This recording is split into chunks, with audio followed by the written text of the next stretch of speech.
Hello மீடியஸ், நான் உங்கள் பிரசன்யா. இன்று உலகெங்கிலும் வாழும் நம் தமிழ் சொந்தங்கள் அனைவருக்கும் இனிய தமிழ் புத்தாண்டு நல்வாழ்த்துக்களை தெரிவித்துக் கொள்கிறேன். இந்த வருடம் நம் அனைவருக்கும் இனிய வருடமாக அமைய நாம் இறைவனை பிரார்த்திப்போம். இத்தை திருநாள் என்பது நம் முன்னோர்கள் மழையின் உதவியால் ஆடி மாதம் முதல் உழைத்து சேர்த்த நெல்லை மார்கழியில் வீட்டுக்கு கொண்டு வந்து தமது உழைப்பின் பயனை நுகர துவங்கிய நாள்.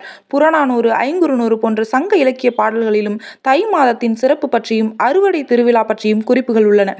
பொங்கல் என்பது கொதித்து வழிதல் என்பதை குறிக்கும்.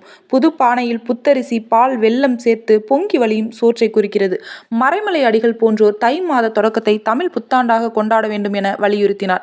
தை பிறந்தால் வழி பிறக்கும் என்ற நம்பிக்கை தை மாதத்தின் தொடக்கம் புதிய வாய்ப்புகளையும் செல்வத்தையும் கொண்டு வரும் என்பதால் மார்கழி கடைசி நாள் போகியில் பழையனவற்றை எரித்து புதியவற்றை புகுந்து தை முதல் நாள் பொங்கல் அன்று சூரியனுக்கு நன்றி தெரிவித்து பொங்கல் வைத்து படைப்போம்.